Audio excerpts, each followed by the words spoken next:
सन 1922 में university of Toronto के साइंसदान hospital के वार्ड में दाखिल हुए।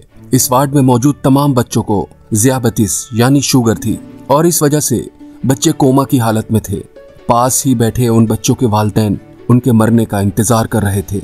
ऐसे में वो साइंसदान एक बेड से दूसरे बेड की तरफ जाते हैं और हर बच्चे को एक इंजेक्शन लगाकर आगे बढ़ते चले जाते हैं। जो ही वो आखिरी बेड के नजदीक पहुंचते हैं तो पहले बेड वाला बच्चा कोमा की हालत से निकलकर होश में आ जाता है और कुछ ही वक्त के बाद पूरा वार्ड जो कि मौत के इंतजार में था, मौत के मुंह से निकलकर जिंदगानी की आगोश में जा बैठता है। लेकिन आखिर कैसे? इन डॉक्टरों के पास ऐसा कौन सा जादू था? ये डॉक्टर थे या फरिश्ते जो यूं जिंदगी बख्शते फिर रहे थे? तो इसका जवाब है, इन डॉक्टरों के पास ताज़ा इंसानी तौर पर तैयार की गई इंसुलिन थी। यही वो इंसुलिन है जिसके इंजेक्शन ने आज करोड़ों लोगों को जिंदगी बख्शी है। वरना फितरत का कानून बिल्कुल सादा था। फितरत का कानून ये था कि ज़ियाबतीस या फिर शुगर के मरीज जीने की अहलियत नहीं रखते थे। फितरत ने इर्तिका के तहत ये कानून बना रखा था कि जिसे ज़ियाबतीस या शुगर है उसने 30 साल की उम्र से पहले हर सूरत मरना ही मरना है।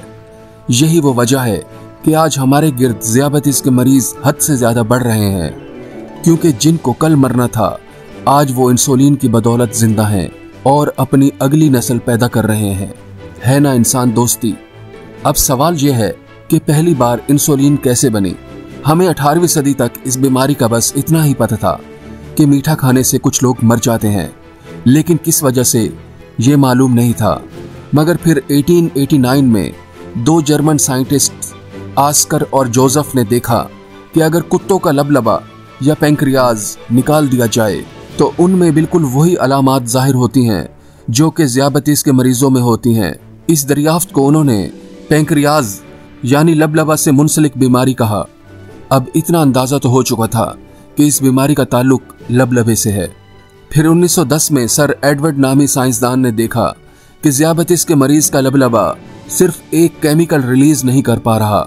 उसने इस केमिकल को इंसुलिन का नाम दिया, जो कि लातीनी लफ्ज इंसोला से बनाया, जिसका मतलब जजीरा है।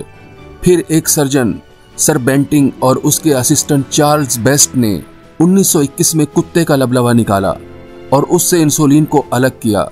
हासिल होने वाली शय को इंसुलिन मानकर एक दूसरे कुत्ते को, जिसे शुगर थी, लगाकर 70 दिनों तक जिंदा रखा गया।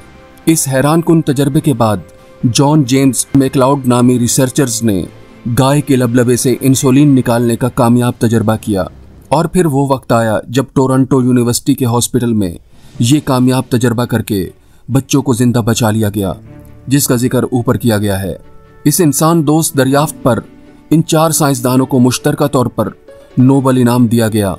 इसके बाद हमने गाय और सूअर के लबलबों से इंसुलिन कशीद करना शुरू की, मगर इस इंसुलिन की वजह से बहुत से लोगों को एलर्जी हो जाया करती थी। गो इस इंसुलिन ने करोड़ों जानें बचाईं, मगर ये बहुत कम थीं। इंसुलिन को कशीद करना एक मुश्किल अमल था और ये काफ़ी महंगी थी। 2 टन सूअर फ़कत 8 औंस इंसुलिन दे पाते थे। मगर फिर एली लिली नामी ने 1978 में ई कोलाई नामी बैक्टीरिया को इस तरह से एडिट किया कि वो इंसुलिन बना सके। ये इंसुलिन जल्दी, सस्ती और आसानी से बनती थी और 4 साल बाद उसने इस इंसुलिन को रजिस्टर्ड करके कमर्शियल बेचना शुरू कर दिया।